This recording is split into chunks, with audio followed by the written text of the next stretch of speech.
I am standing in the middle of a cold, grey courtroom when my world starts to tilt.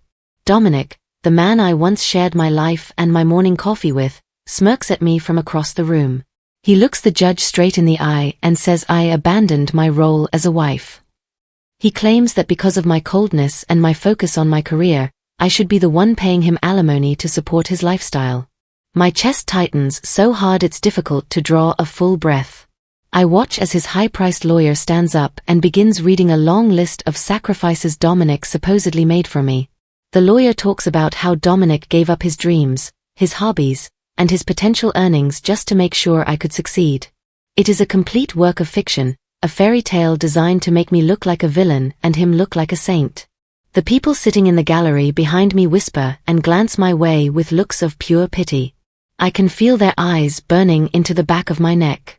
I grip the edge of the wooden table until my knuckles turn white, realizing with a jolt of terror that he is successfully rewriting our entire marriage right here in front of everyone.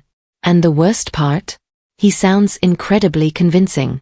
Dominic continues his performance, claiming he gave up a promising career in finance just to support my climb up the corporate ladder. He tells the judge that he was the silent engine behind my success, doing the house chores and managing our lives while I stayed late at the office. I almost want to laugh out loud at the absurdity of it, but the judge is nodding along, taking notes with a serious expression.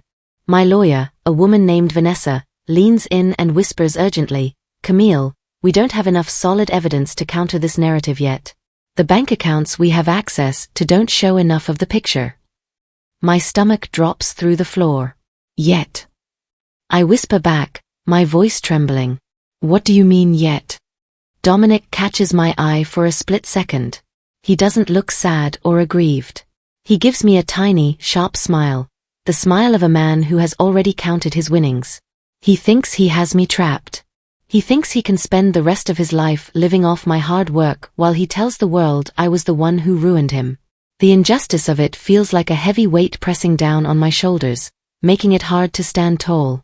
As the lawyer's voice drones on, I find myself flashing back to the reality of our past.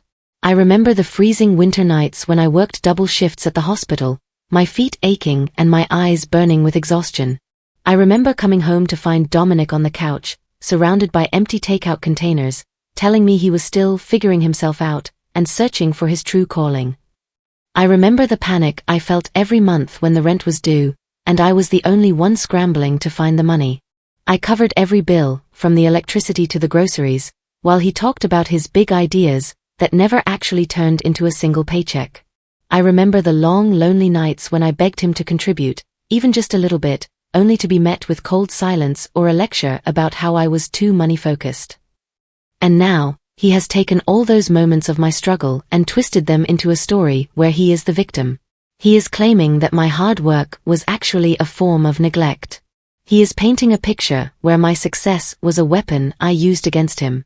It is a masterclass in manipulation, and I am watching my life's work being handed over to him piece by piece. The moment the judge calls for a recess, I hurry out of the courtroom. The air in the hallway feels slightly better, but the panic inside me doesn't go away. I find a quiet corner and break down, my breath coming in short, jagged gasps. My lawyer, Vanessa, follows me and places a steady hand on my shoulder, but her face is full of concern. "If the judge believes his narrative, Camille, you could lose a huge portion of your savings and your future income," she admits quietly.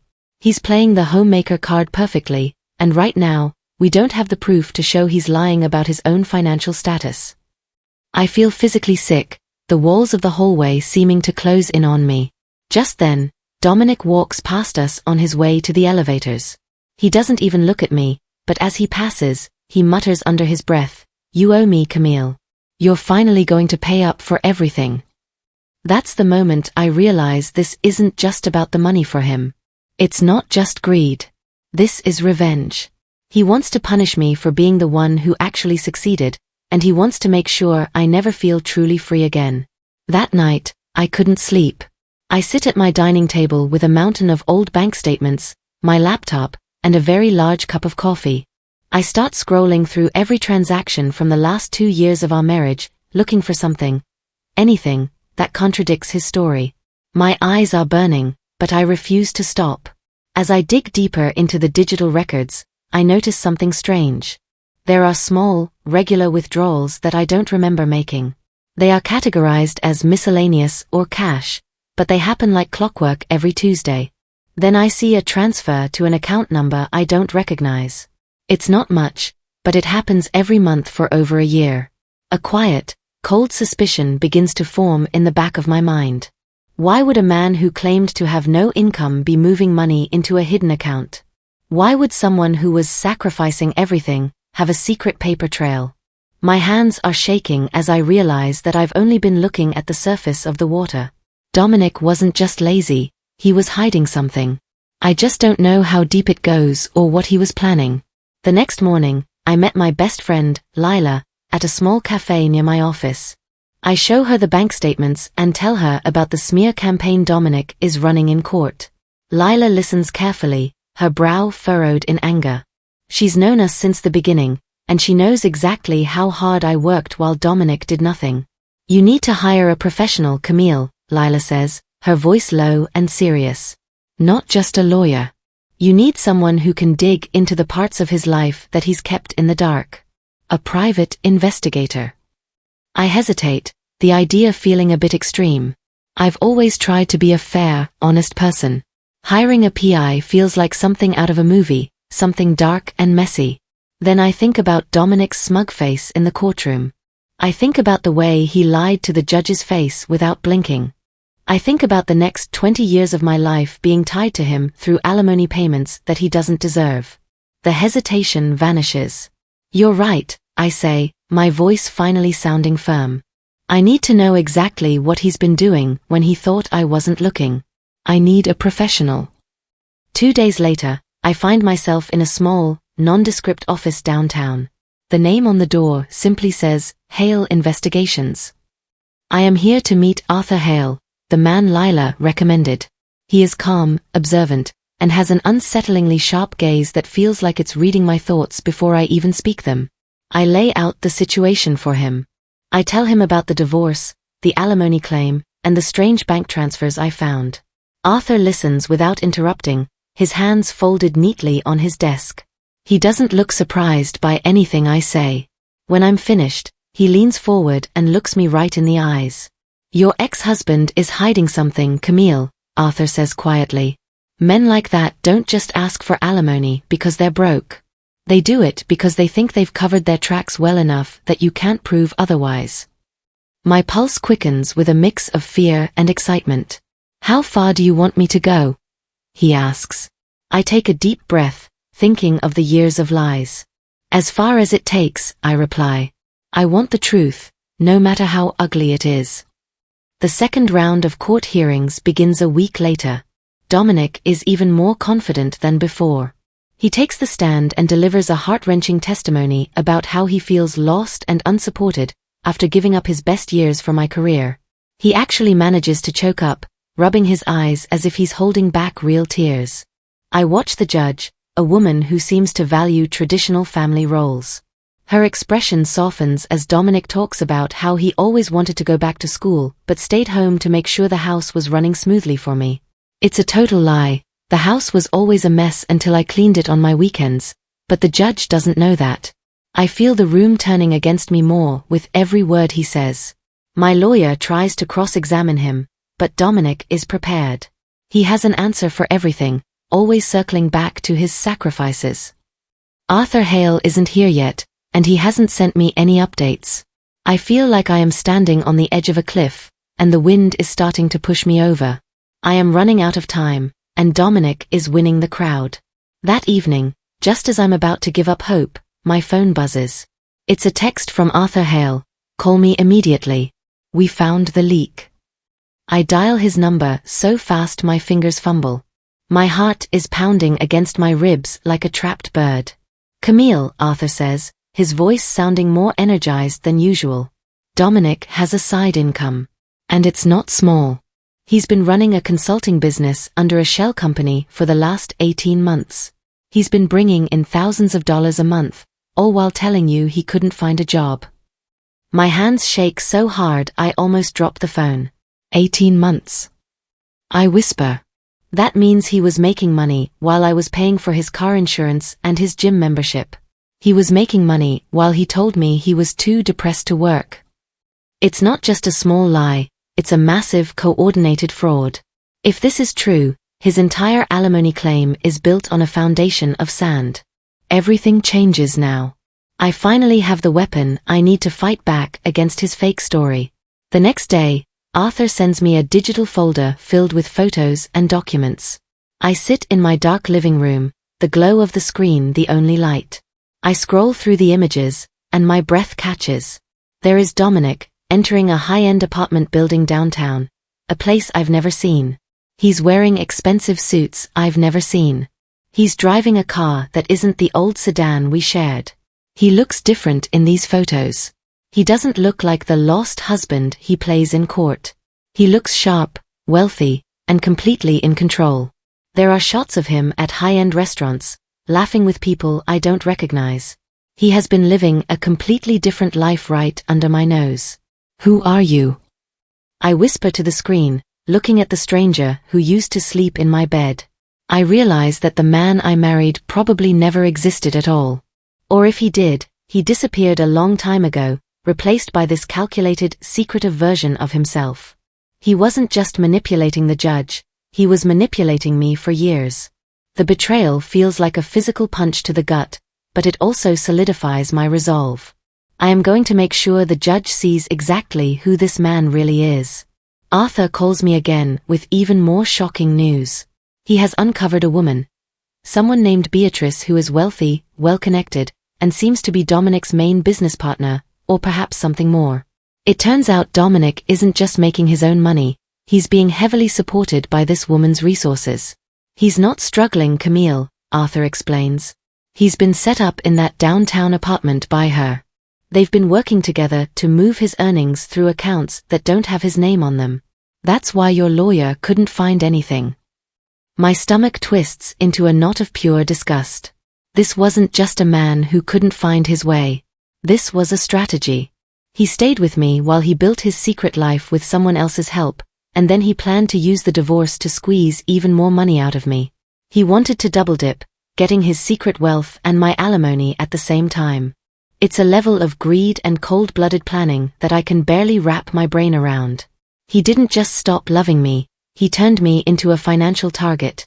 We go back to court for the third time, and the atmosphere is thick with tension. Dominic is back on the stand, claiming he is barely surviving on the small allowance I've been giving him during the separation. He wears a slightly wrinkled shirt today, probably to look even more desperate. I watch him lie without blinking, his voice cracking at all the right moments. The judge looks at me with an expression that says she's already made up her mind. She schedules a final hearing for the following week. Decision day is coming, and if things stay the way they are, I am going to lose. Even with what Arthur found, my lawyer warns me that we have to be careful about how we present it. We only have one shot at this, Camille, Vanessa says as we walk to the parking lot. If we present this evidence too early or in the wrong way, his lawyer will find a way to explain it away. We need to catch him in a lie he can't escape from. I feel trapped, like I'm holding a winning ticket but I'm not allowed to cash it in yet. I have to watch him play the victim for a little while longer, and it is the hardest thing I've ever had to do. Arthur spends the next 3 days following the paper trail. He digs into the shell company Dominic used to hide his consulting fees. He finds offshore transfers that lead to an account in the Cayman Islands. He finds hidden accounts in a small local bank that Dominic opened using a variation of his middle name. It's a complex web of carefully disguised transactions. Dominic didn't just lie on a whim, he planned this for months, maybe even a year before he even asked for a divorce. He was moving money out of our joint reach and into his private world bit by bit, making sure his official income stayed at zero. Looking at the map of his finances that Arthur created, I feel a sense of chilling clarity. Dominic treated our marriage like a business. He was slowly stripping off its assets before filing for bankruptcy. He didn't care about the home we built or the promises we made. He only cared about the exit strategy. The man I loved was a phantom, and the man I'm fighting is a professional scammer. Every document Arthur finds is another nail in the coffin of Dominic's fake story. The most painful discovery comes on Thursday night. Arthur finds a set of emails between Dominic and his business partner Beatrice. I read them with tears streaming down my face. He started this whole scheme while we were still living together, while I was still trying to fix our marriage with counseling and date nights. He was laughing about me in those emails. He called me his pension plan. He told Beatrice that he just had to play the part for a few more months and then he'd be free with a monthly check from me to fund their new life together. My chest tightens until it hurts to breathe. I wasn't a wife to him, I was an investment he was waiting to mature. The betrayal is so deep it feels like it has reached my very bones. While I was crying in the kitchen because I thought he was depressed, he was upstairs planning how to take half of everything I owned. This wasn't desperation or a mistake. It was premeditated theft of my heart and my future. I realize then that I can't just want to win, I need to make sure the truth is so bright that he can never hide in the shadows again. My lawyer, Vanessa, reviews the new evidence and looks grimmer than ever. This is powerful, Camille, but the legal wall is high. If we present this wrong, or if his lawyer argues that this money was gifts or loans from a friend, it might not stop the alimony. Evidence isn't enough. It has to be timed perfectly to show he committed fraud against the court. I feel that familiar sense of being trapped. We have the smoking gun, but if we fire it too soon, we might miss the target. I look at Arthur, who has been sitting quietly in the corner of the office. He has been surprisingly calm through this whole process, almost like he's seen this movie 1,000 times before. Then we control the moment, Arthur says quietly, his voice cutting through my panic. We don't just show the judge the papers.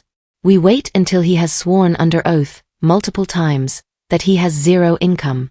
We let him build his own cage, and then we lock the door. It's a risky plan, but it's the only one that feels like it will actually work. We have to let Dominic think he's won before we show him that he's already lost. The plan is set. We are going to let Dominic speak freely during the final hearing. We aren't going to interrupt his emotional stories. We aren't going to push back when he claims he can't afford his own groceries. We are going to let him dig the hole as deep as he possibly can. Let him lie completely, Arthur tells me the night before the hearing. The more he says, the more he traps himself.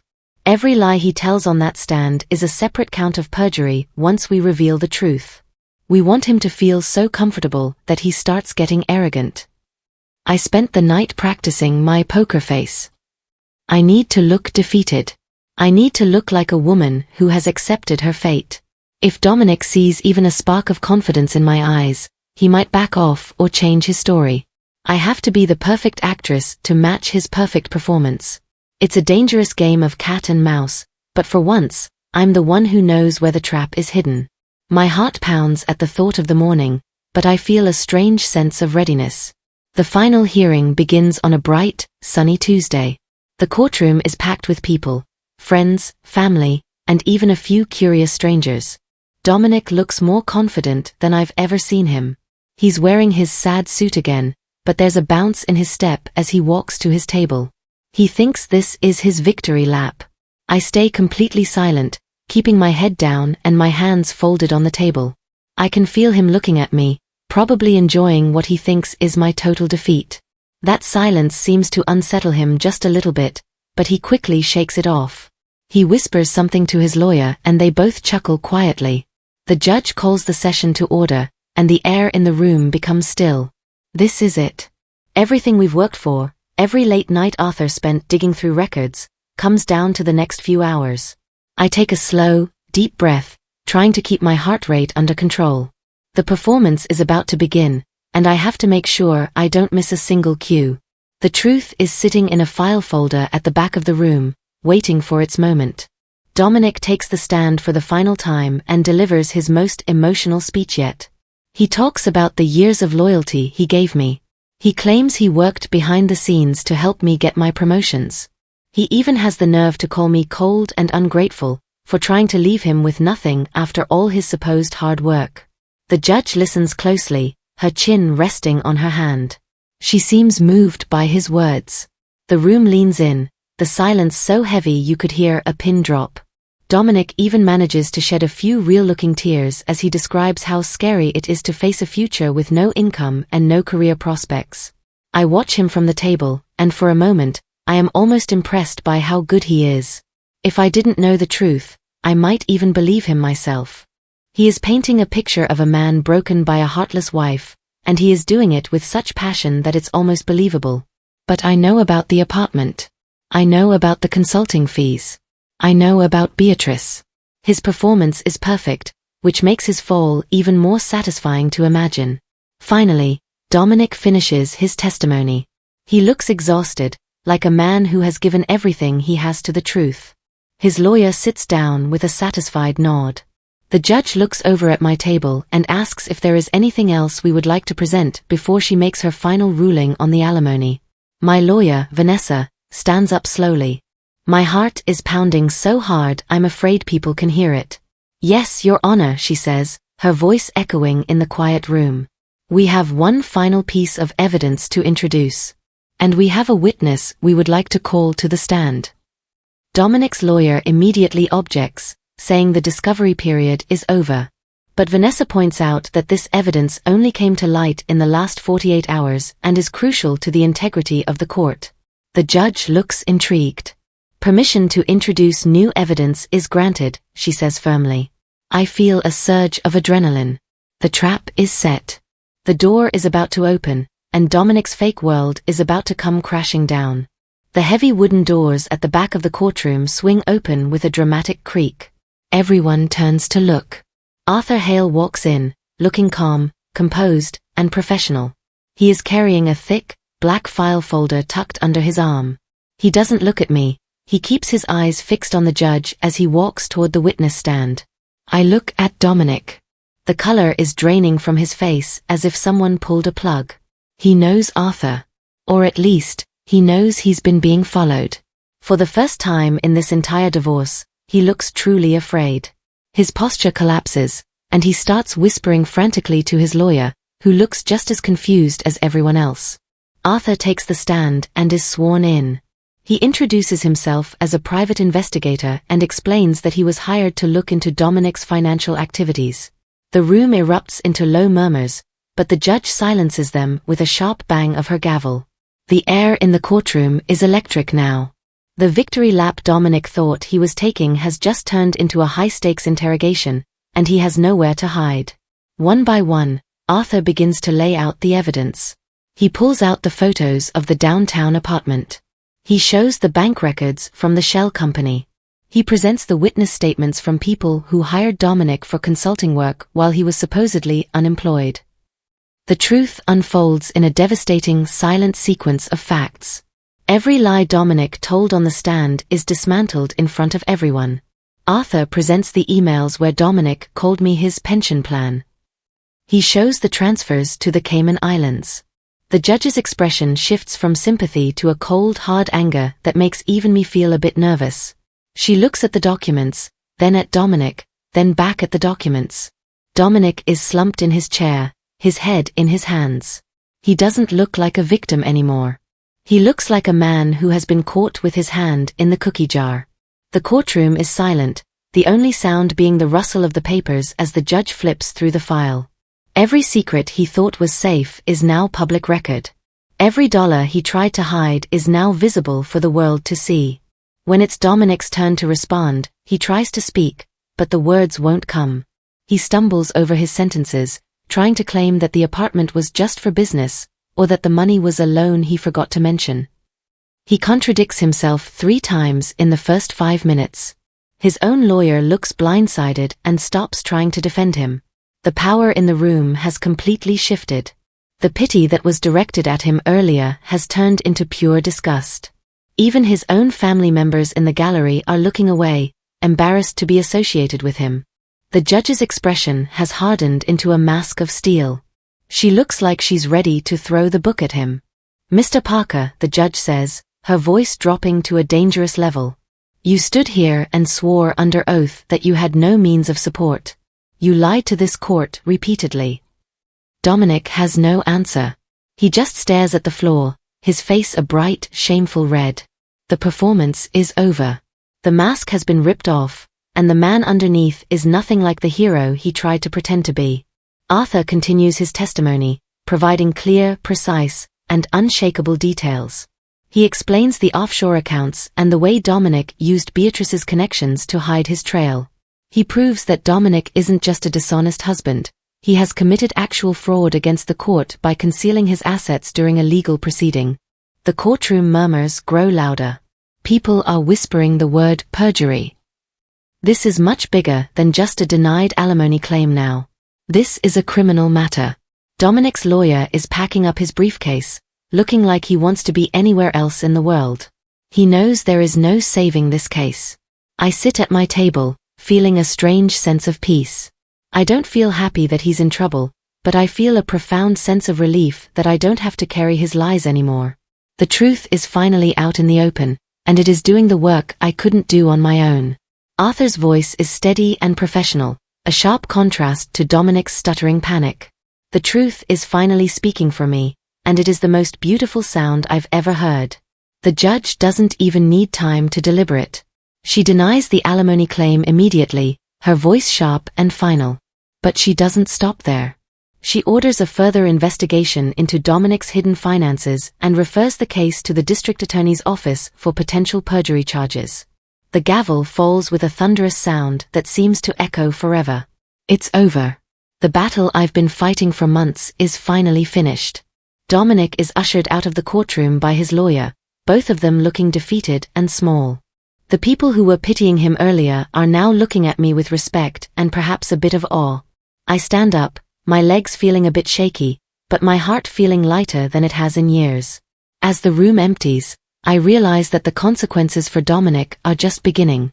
He didn't just lose the alimony, he lost his reputation, his credibility, and potentially his freedom. He tried to destroy my future to build his own, and in the process, he ended up destroying himself. The justice of it is quiet but absolute. I take a deep breath, realizing that for the first time in a long time, the air feels completely clean. Outside the courthouse, the sun is still shining, but the world looks different. I see Dominic standing by the curb, waiting for a car. He sees me coming and quickly avoids my eyes, looking at his shoes as if they are the most interesting thing in the world. There is no apology. There are no words. Just a heavy, shameful silence. I walk past him, my step calm and steady. I don't feel the need to say anything to him. I don't need a confession or a sorry. I don't need to rub my victory in his face. I am free, and that is enough. I walk toward the parking lot, feeling the weight of the last few years finally lifting off my shoulders. I am not free because I destroyed him. I am free because the truth finally came out and set me loose. I realize then that the best revenge isn't hurting someone back, it's living a life they can no longer touch. As I get into my car and drive away, I don't look back in the rearview mirror. I just look forward, toward a future that belongs entirely to me. The silence is finally my own, and it is perfect.